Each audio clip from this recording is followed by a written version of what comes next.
सर्वांनी बसून घ्या अशी माझी आपल्या सगळ्यांना विनंती आहे.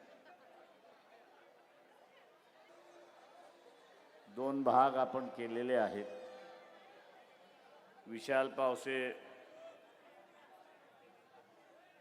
हे एका भागाचे असणारे अध्यक्ष आहेत. मनोज पांडुरंग पवार हे असणारे दुसऱ्या सैनिक. सगळे खाली बसून घ्या तुम्ही.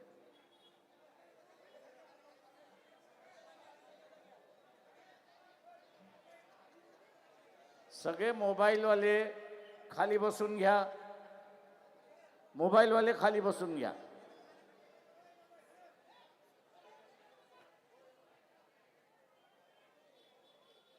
ओ मास्तर, तुम्ही सांगू नका, मी इकडनं सांगतोय. खाली बसा.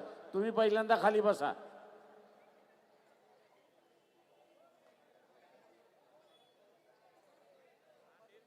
व्यासपीठावरती उपस्थित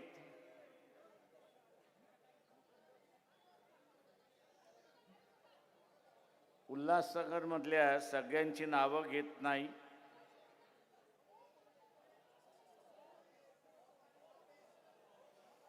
ओ सैनिक, जरा आवाज कमी करा तुमचा.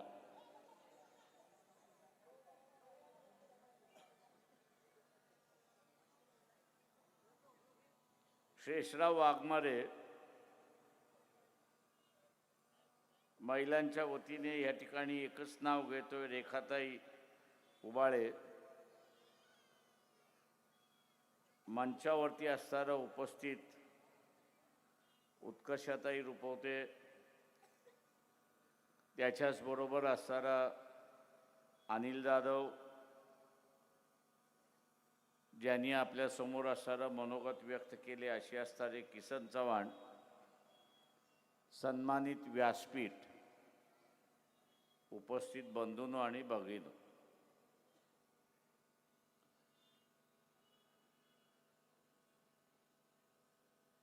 इलेक्शन हे जसं जिंकण्यासाठी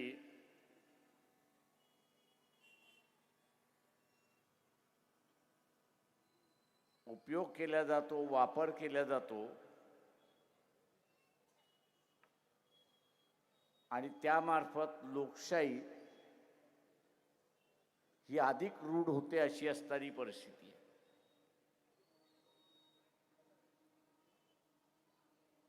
लोकशाही रूढ झाली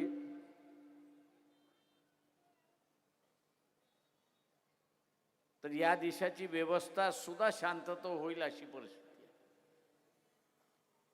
परंतु इलेक्शन आता जिंकण्यासाठी जसं वापरलं जातंय तशाच रीतीने इथला असणारा राजकीय पक्ष सुद्धा संपवण्यासाठी वापरल्या जात आहेत, हे आपण लक्षात. इथले राजकीय पक्ष संपले किंवा त्यांची असणारी ताकद क्षीण झाली तर एकच पक्षाची हुकुमशाही चालू होते, हे लक्षात घ्या. मग एकाच पक्षाची हुकुमशाही त्या ठिकाणी चालू होते आणि मग तो हुकुमशाह पाहिजे ते करायला लागतो अशी असणारी परिस्थिती. सगळ्यात मोठा धोका जो आहे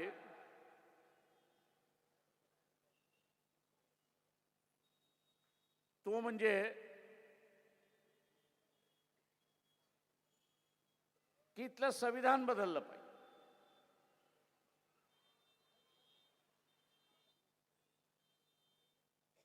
आता हे संविधान बदलायचं असेल तर राजकीय पक्ष संपले तर विरोध करणारी ताकद संपली, आणि विरोध करणारी ताकद संपली तर मग आपल्याला पाहिजे ते करता येतं अशी असणारी परिस्थिती. आज संविधानामुळे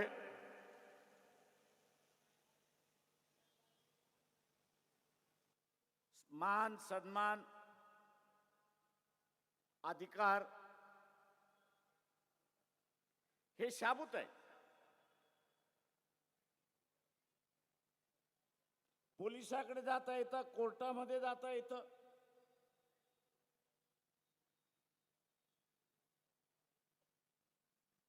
आणि आपले अधिकार आपण जपू शकतो. पण उद्याच्या व्यवस्थेमध्ये मान आणि सन्मान हा आणि अधिकार हा त्या घटनेचाच भाग नसेल तर तुम्ही लढणार कोणाशी?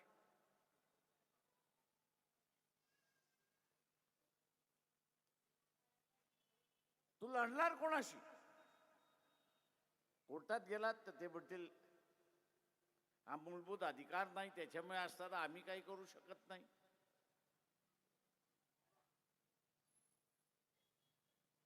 आणि म्हणून जोपर्यंत संविधान आहे तोपर्यंत मान आहे, सन्मान आहे आणि अधिकार आहे, हे आपण लक्षात घ्या. हे अधिकार आहेत. ज्या दिवशी हे संविधान गेलं त्या दिवशी मान गेला, सन्मान गेला आणि अधिकारही गेला, हे आपण लक्षात घ्या.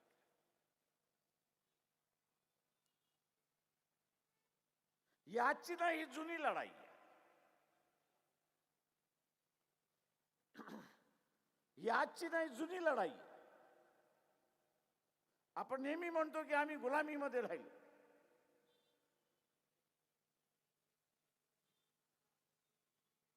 आम्ही नेहमी म्हणतो की आम्ही गुलामीमध्ये राहिलो, पण का राहिलो?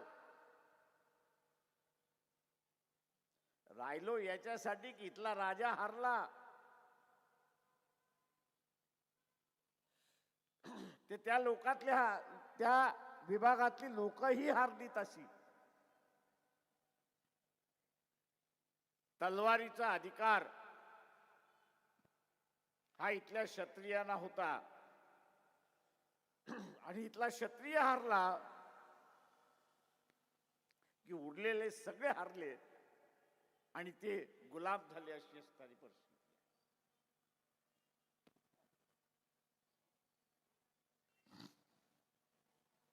गुलामी आली की आपलं स्वातंत्र्य हरवतं. आणि म्हणून बाबासाहेब म्हणाले होते की स्वातंत्र्य जपणं हा आपला अधिकार आहे.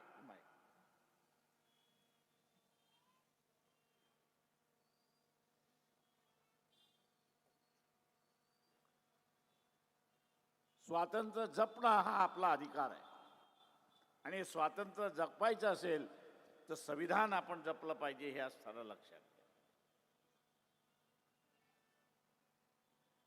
आणि म्हणून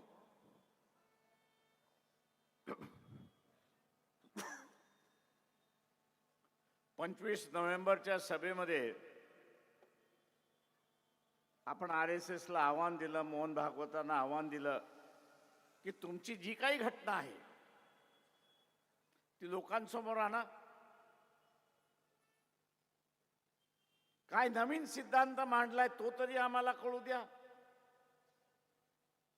तुम्ही आमचा असणारा मान, सन्मान, अधिकार कशा पद्धतीने तुमच्या घटनेमध्ये तुम्ही ठेवलाय तो असताना सांगा.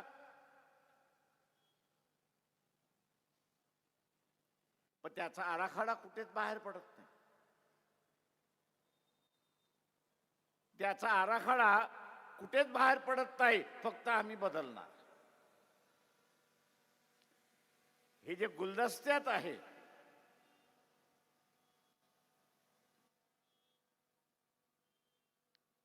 हे जे गुलदस्त्यात राहून जे बोलल्या जात आहे ते फार डेंजरस आहे, हे आपण लक्षात घ्या. आणि म्हणून सावधतेने आपण असताना गेलं पाहिजे, असं माझं म्हणणं आहे.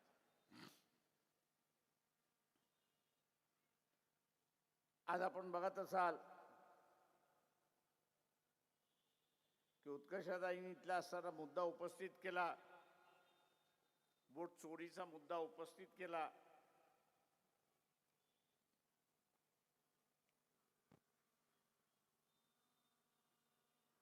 मला मत टाकायला संधी मिळाली नाही, मला मत टाकायला संधी मिळाली नाही म्हणजे माझं नाव ते यादीत नाही, माझं नाव ते यादीत नाही. आणि माझं नाव ते यादीत नाही म्हटल्यानंतर माझ्या मताची चोरी झाली, माझ्या मताची चोरी झालेली आहे.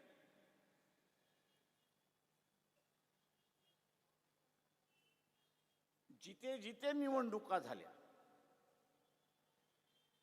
बिहारमध्ये झाल्या,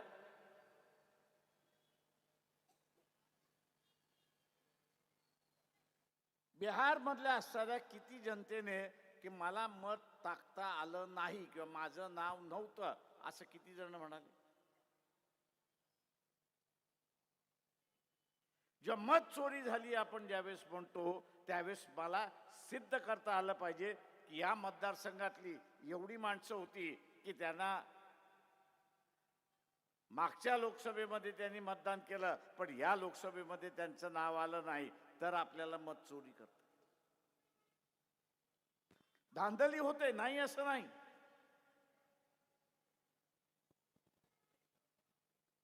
खोट्या पद्धतीने जिंकल्या जाते हेही मला माहिती आहे, पण ते पकडता आलं पाहिजे.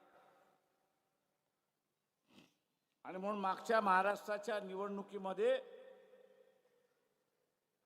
46 लाख मतदान संध्याकाळी 6 नंतर झालं असं इलेक्शन कमिशन स्वतः म्हणतं. या सर्व राजकीय पक्षांनी आम्ही पत्र लिहिलं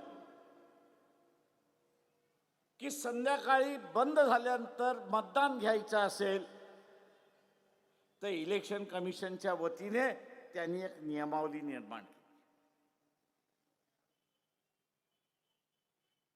त्यांनी एक नियमावली निर्माण केली, एक पद्धत निर्माण केलेली आहे.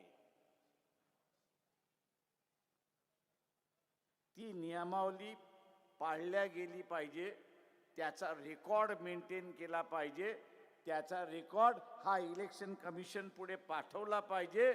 म्हणजे तो खात्री घेऊन करतो, इलेक्शन कमिशन खात्री करून घेतो त्या रेकॉर्डवरनं की खरंच संध्याकाळी 6चं इलेक्शन बंद झाल्यानंतर मतदानाला लोक होती.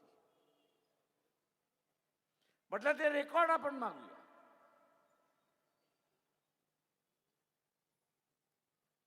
आम्ही इलेक्शन कमिशनला पत्र लिहिलं, त्या रेकॉर्डचे आम्हाला सारे एक प्रत द्या.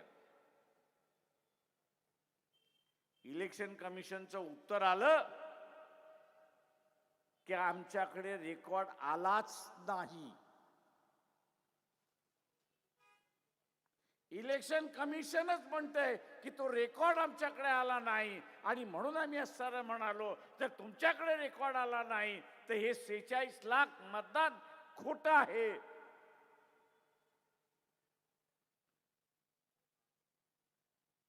आणि म्हणून कोर्टातही आम्ही गेलो, पण हा कुठलाच राजकीय पक्ष आमच्या बरोबर आला नाही.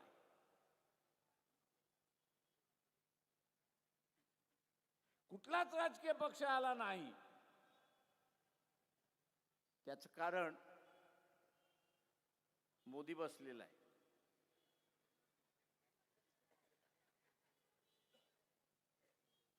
पूर्णपणे मोदी बसलेला आहे. त्याचा फोटो दिसला तरी हे घाबरतात, का त्यांनी सांगितलंय माझ्या वाटेला गेलात तर तुमचं सगळं चारित्र्य माझ्या समोर आहे. माझं रेकॉर्ड सगळं आहे तुमच्या चारित्र्याचा. तुम्ही बोलायला लागलात, बोंबलायला लागलात, काही करायला लागलात तर जेलचे दरवाजे उघडे आहेत. कोर्टात फक्त ती कागद घेऊन जायची आहे, दाखवायचं आहे आणि कोर्ट तुम्हाला जेलमध्ये टाकल्याशिवाय राहणार नाही, एवढं लक्षात.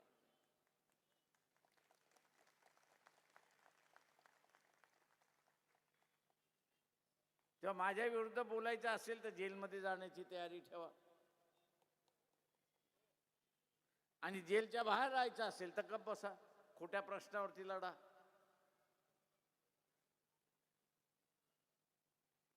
आणि म्हणून आज आपण बघत असाल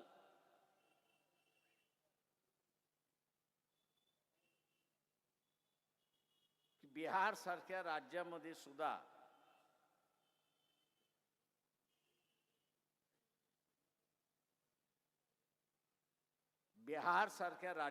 सुद्धा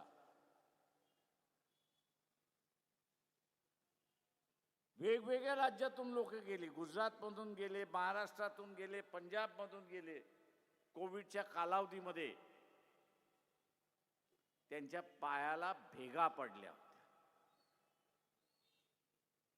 आणि तो बिहारी होता. आता ज्याच्या पायाला भेगा पडल्या, चालून चालून चालून रेल्वे बंद केली, बसेस बंद केल्या, पाणी बंद केलं, जेवण दिलं नाही, तो अशा सरकारला मतदान करणार आहे? मी ज्यांना ओळखत होतो, मी त्यांना असताना विचारलं, काय क्या करोगे? बोले सर, हम भूले नहीं कि हम कितने किलोमीटर चल के आए. हम भूले नहीं कि हम कितने किलोमीटर चल के आए. उन्होंने उस वक्त हमको देखा नहीं, अब इनको हम देखने के लिए तैयार नहीं है. ही त्याची भावना, ही त्याची भावना होती. आणि त्याच बिहारमध्ये आपण बघतोय की राजकीय पक्ष हारले आणि भारतीय जनता पक्ष जिंकले. मी तिथेच असणारं म्हणतोय की इथे असणारं इलेक्शनच्या माध्यमातून राजकीय पक्ष संपवण्याचा खेळ चाललाय, शीत करण्याचा खेळ चाललेला आहे.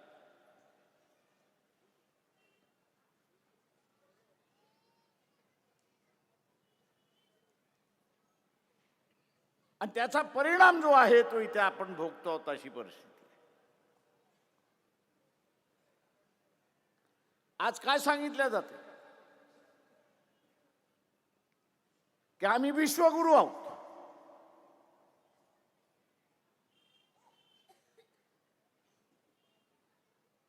आम्ही असणारे विश्वगुरू आहोत. आणि 4 दिवसापूर्वी, आठवड्याभरापूर्वी रशियाचे अध्यक्ष पुतिन येऊन गेले. त्या पुतिनने तुम्हाला आश्वासन काय दिलं हे तरी सांगा.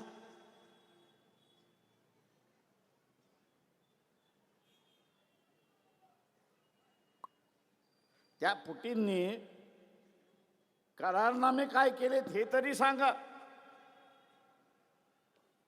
त्यांनी आश्वासन तुम्हाला काय दिलं हेही सांगा.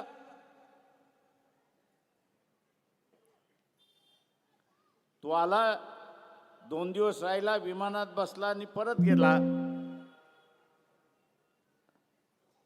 ना पुतिन बोलायला तयार आहे, ना इथे असणारं मोदी बोलायला तयार आहे.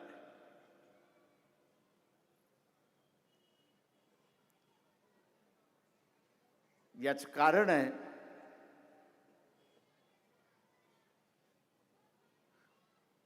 की मोदीच्या कालावधीमध्ये या विश्वगुरूच्या नादामध्ये त्यांनी एकही मित्र ठेवला नाही, अशी असताना परिस्थिती आहे. एकही मित्र ठेवला नाही. सिंधूरच्या 4 दिवसाच्या युद्धामध्ये एक राष्ट्र तुमच्या बाजूने उभं राहिलं का सांगा?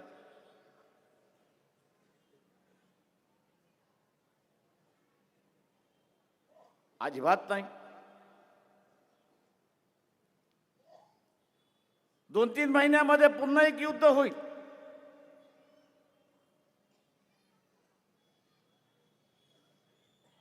नाही असं नाही. आणि तेही पाकिस्तान बरोबरच होईल.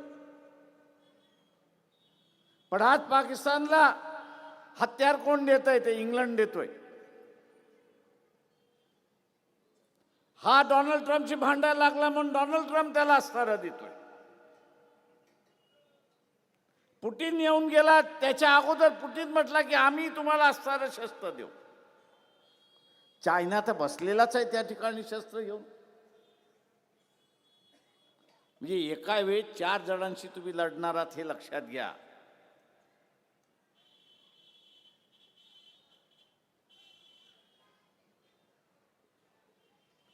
देश, इतर देश जे आहेत ते भारताच्या विरोधात नाहीत किंवा भारतीय जनतेच्या विरोधात नाही.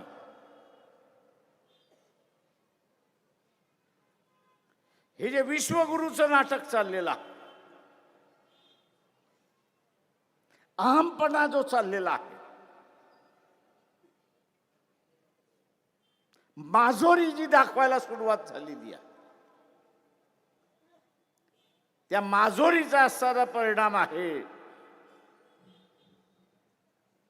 त्या माजोरीचा असणारा परिणाम आहे की आज मोदीला धडा शिकवता शिकवता ते भारतातल्या राहणाऱ्या माणसाला त्याचं झळ भोसावी लागते अशी असणारी परिस्थिती आहे.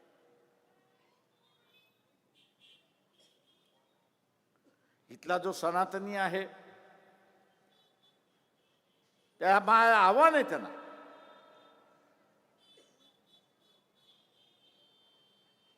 तुम्ही इथला मुसलमान माजलाय म्हणून सांगताय. कदाचित माजलाही असेल, मी नाही म्हणत नाही.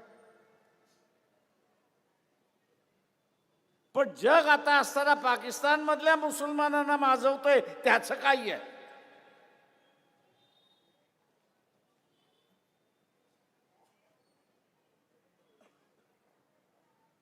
आणि त्याचं कारण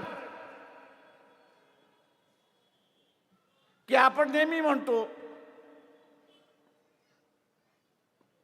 शेजाऱ्याच्या माध्यमातून काटा काढता आला तर काढला पाहिजे. जगातले सगळे देश जे आहेत ते आता एकत्र येऊन पाकिस्तान मार्फत काटा काढतात, अशी परिस्थिती आहे.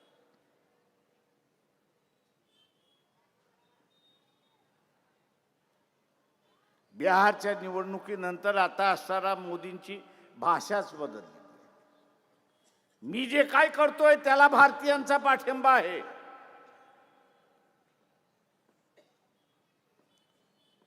मी जे जगाच्या नेतृत्वाशी भांडतोय, विश्वगुरू होण्यासाठी मी जे असणारा प्रयत्न करतोय त्याला असणारा भारतीयांचा पाठिंबा आहे. आणि म्हणून ते अधिक गतिमान होतात.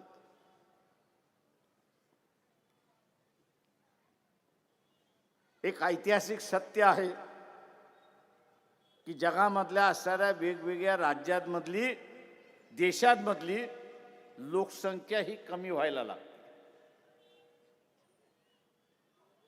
आणि भारताची लोकसंख्या ही आहे तेवढीच आहे.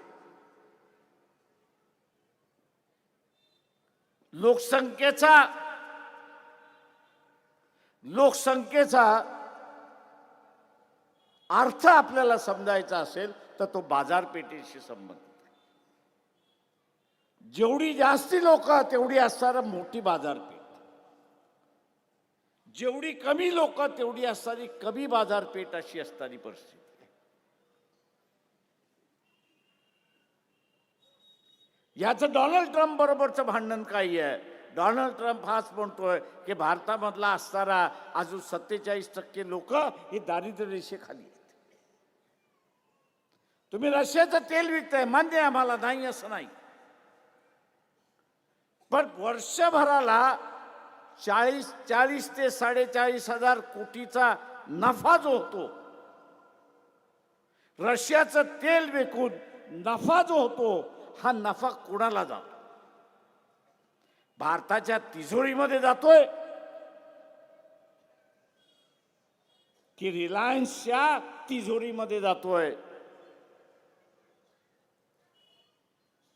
तो भारताच्या तिजोरीमध्ये जात नसेल तर आम्ही तुमच्याशी भांडण केल्याशिवाय राहणार नाही हा तो म्हणतोय. आणि म्हणून तो म्हणतोय तुमच्यावरती 50% टॅक्स लावला.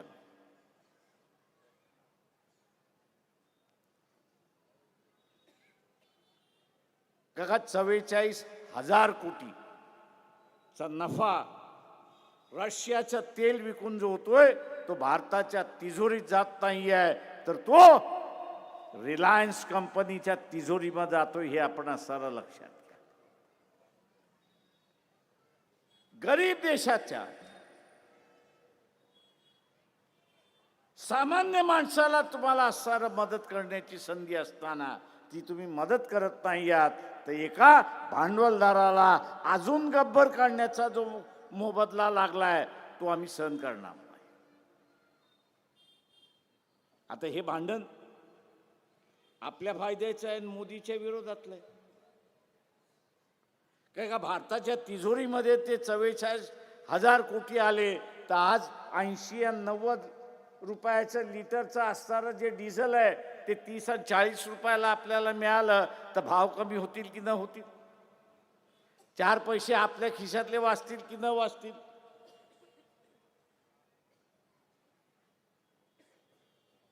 आणि म्हणून मग अशी मी म्हणालो की जग भारतीय जनतेच्या विरोधात नाही आहे, तर जग हे मोदीच्या विरोधात आहे. पण मोदी असा दाखवतोय की जनता माझ्या बरोबर आहे, अशी असणारी परिस्थिती आहे. माझं आव्हान आहे, मी म्हणत नाहीये की पाकिस्तान बरोबर युद्ध होईल. मागच्या 10 दिवसापूर्वी आर्मीचे जे प्रमुख आहेत चव्हाण, त्यांनीच असणाऱ्या प्रेस कॉन्फरन्समध्ये म्हटलं की या 2-1 महिन्यामध्ये आम्हाला असणारे एक युद्ध करावं लागणार, युद्धाला तोंड द्यावं लागणार. करावं लागणार असं नाही, ते म्हटलं आम्हाला तोंड द्यावं लागणार. आता हे युद्ध टाळायचं आहे का? भारतीय नागरिकांनी ठरवलं पाहिजे.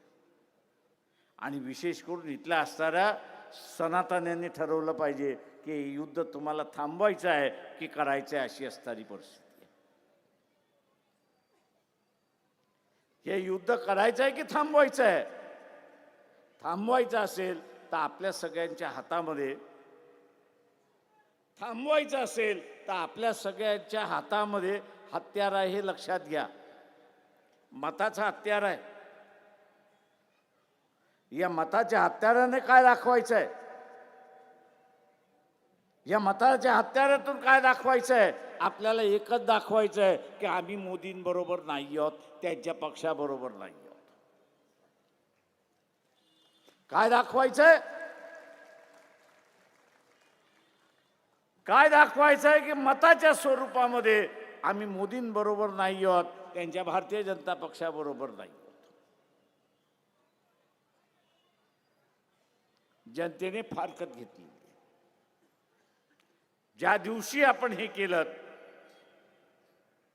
त्या दिवशी हे जे युद्ध मंडळात आहे, युद्धाचं सावट जे आहे ते आपल्याला संपलेलं त्या ठिकाणी दिसणार. मित्रो, कॉर्पोरेशनची निवडणूक आहे याची मला जाणीव आहे.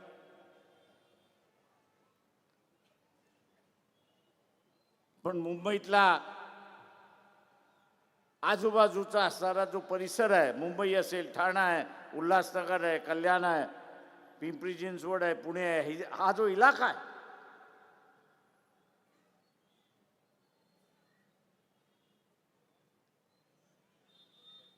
हे देशाची धडकन आहे असं मी त्या ठिकाणी म्हणतो. या भागात जे घडतं त्याचे प्रतिसाद देशामध्ये घडत असतात. या भागामध्ये जे घडतं ते देशामध्ये प्रतिबिंब त्याचं उमटत असतं. आणि म्हणून कॉर्पोरेशनची निवडणूक जरी असली तरी देशाच्या हिताच्या दृष्टिकोनातून ती मोठी आहे, हे आपण लक्षात घ्या. देशाच्या हिताच्या दृष्टिकोनातून महत्वाचं आहे आणि म्हणून आम्ही कोणाच्या बाजूने आहोत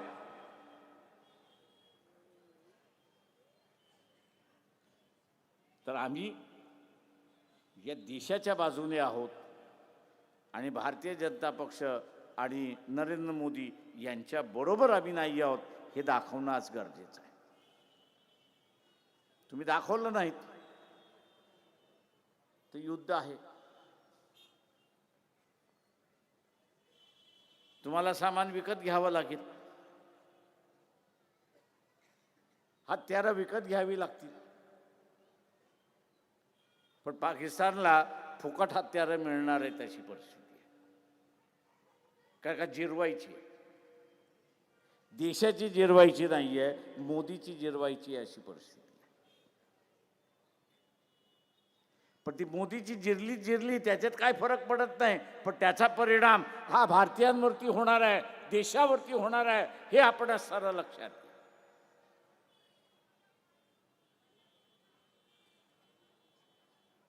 आणि म्हणून या कॉर्पोरेशनच्या निवडणुकीमध्ये कोणालाही निवडून येऊ द्या.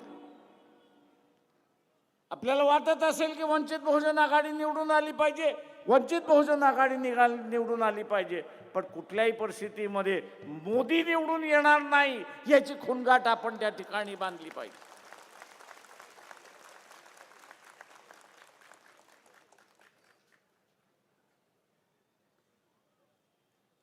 मोदीला आम्ही म्हणतो की तुम्ही 2 हात करायचे असेल तर आमच्याबरोबर 2 हात कर.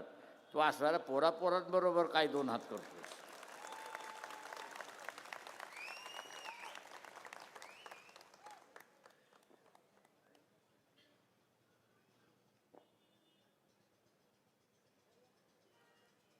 इथला असणाऱ्या सनातनवाल्यांना विचारतो, तुम्ही ईव्हीएम करताय, जनतेला जरा एक सांगा की त्याचं जे मेमरी कार्ड आहे किंवा तुमच्या मोबाईलमधला असणारं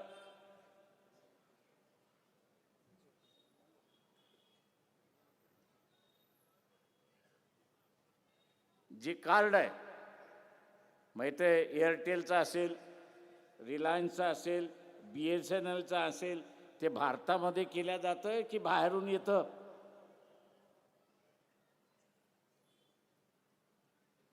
ते भारतामध्ये मॅन्युफॅक्चर केल्या जातं की विदेशातून येतं. ईव्हीएमचा विरोध जो आम्ही असताना करतो तो याच्यासाठी की जे मेमरी कार्ड आहे, तुम्ही मतदान टाकलं की त्याच्यामध्ये असताना स्टोर होते. हे मेमरी कार्ड भारतामध्ये निर्माण केलं जातं का, त्याचं मॅन्युफॅक्चरिंग होतंय का, याचा पहिल्यांदा खुलासा करा.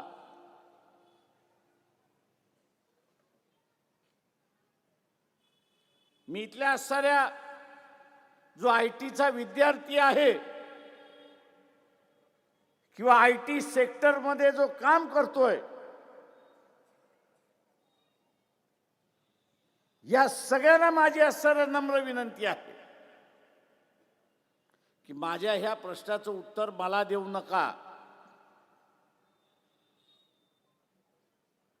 की ही मेमरी कार्ड जे आहे ते भारतामध्ये मॅन्युफॅक्चर केलं जातं का, आणि करत असेल तर कोण करतं याचं नाव. तुम्ही IT च्या सेक्टरमध्ये असल्यामुळे तुम्हाला माहित आहे, IT च्या सेक्टरमध्ये आहे म्हणून तुम्हाला माहित आहे. आणि ते जर भारतामध्ये जर मॅन्युफॅक्चर होत नसेल, ते भारतामध्ये मॅन्युफॅक्चर होत नसेल तर तसंही सांगा की भारतामध्ये मॅन्युफॅक्चर होत नाही. म्हटलं म्हणजे ज्यांनी कोणी निर्माण केलेलं आहे, ज्यांनी कोणी निर्माण केलेलं आहे त्याला मॅन्युप्युलेट कसं करायचं, त्याच्यामध्ये फेरबदल कसा करायचा, त्याचा फेरबदल कसा करायचा हा त्यांना माहिती आहे. मिलिटरीचे अधिकारी सिंदूरच्या वेळेस म्हटले की आम्ही पहिले 2 दिवस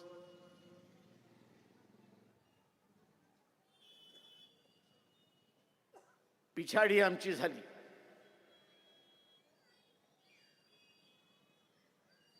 पिछाडी झाली.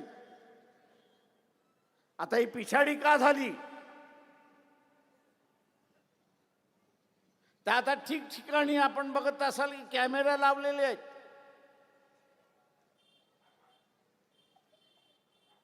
ठिकठिकाणी कॅमेरे लावलेले आहेत. आणि जो कोणी कॅमेरा विकतोय त्याला असणारा विचारा की बा याच्यामधली असणारी जी मेमरी चिप आहे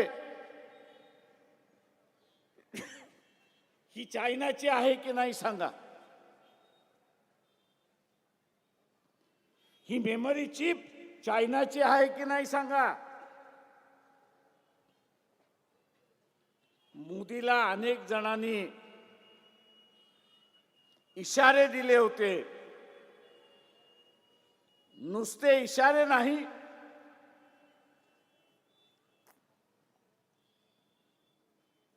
ते ठिकठिकाणी तुम्ही जे कॅमेरा लावताय त्याचा धोकाही सांगण्यात आला होता की याच्यातली सगळीच माहिती ही चायनाकडे जाणार आहे. आणि ती गेली. आणि म्हणून पहिले 2 दिवस आर्मी जे म्हणाली की आम्हाला असणारं जरा कठीण गेले, ते कठीण असणारं नरेंद्र मोदींमुळे गेले हे असणारं लक्षात. त्याला न्यूट्रलाइज केल्यानंतर आर्मीने आपला असणारा हिसका दाखवला, अशी परिस्थिती आहे. त्यात ईव्हीएम मधली जी चिप आहे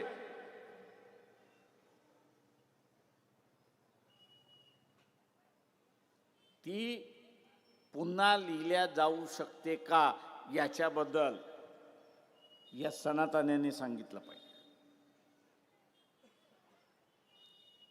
जसं आपण कागद घेतो, पेन्सिल घेतो, कागदावरती लिहितो, रबर घेतो, खोडून टाकतो आणि पुन्हा आपण लिहितो, तो कागद आपल्या पुन्हा आपण त्याच्यावरती लिहितो. तशाच पद्धतीने या ज्या मेमरी चिप आहेत, या मेमरी चिप मधला असणारे माहिती ही पुसता येते आणि नव्याने त्याच्यावरती माहिती घालता येते. मी हे म्हटलेलं सनातन्यानो खरं आहे की खोटं आहे हे जनतेला उत्तर द्या, मला उत्तर देऊ नका. चाललेला इथला फ्रॉड आहे.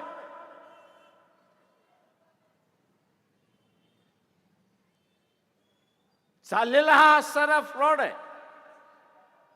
आज राजकीय पक्ष त्याला वापर करतायत, हरकत नाही. याचं कारण की इथले राजकीय पक्षामधले असणारे नेते असतील, कार्यकर्ते असेल, हे भारतीय आहेत. पण उद्या ज्या पद्धतीने पाकिस्तानला हत्यारं पुरवण्याचं असणारं कामकाज चाललेलं आहे, उद्या त्यांनीच असणारं ठरवलं की ह्या ईव्हीएम मधला असणारा रिझल्ट हा आपल्या अधिकारासारखा असला पाहिजे. ते जर झालं तर इथलं असणारं स्वातंत्र्य धोक्यात आलं हे लक्षात घ्या. आणि म्हणून एक जबाबदारी आपली आहे सगळ्यांची. या कॉर्पोरेशनच्या निवडणुकीमध्ये माझं मत कोणाला नाही हे ठरवलं पाहिजे. माझं मत कोणाला नाही, माझं मत कोणाला नाही, माझं मत कोणाला नाही. तुम्हाला मोदीचं नाव घ्यायला लाज वाटते की असताना घाबरताय? हा,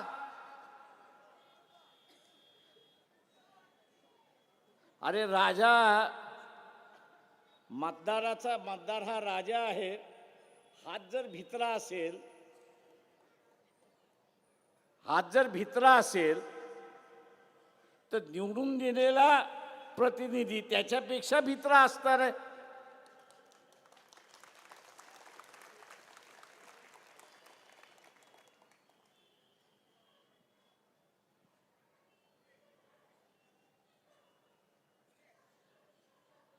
इंग्रजीमध्ये एक म्हण आहे की जी वस्तू जशी आहे त्याला तसंच म्हटलं पाहिजे, कॉल स्पीड अ स्पीड.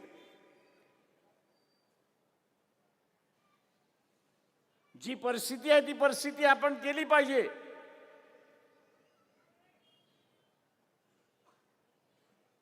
या देशाला धोक्यात टाकणारा असताना व्यक्तीचं नाव जर आपण असताना घेणार नसू तर त्या मतपत्रिकेपुढे गेल्यानंतर तुमचा हात बटनावरती जाणार की थरथरणार?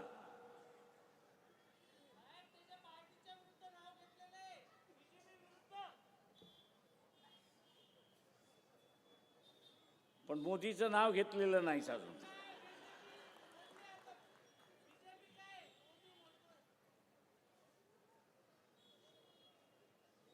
आणि म्हणून माझं आव्हान आहे की ज्याच्या विरोधात जायचं आहे बेधडक गेलं पाहिजे. मोदी काय आपल्याला जेलमध्ये टाकणार आहे? मग घाबरताय कशाला? आणि म्हणून उद्याचं माझं मत ही मोदीला नाही, ही खूनगाठ बांधा आणि मी आपली रजा घेतो. जय भीम, जय भारत.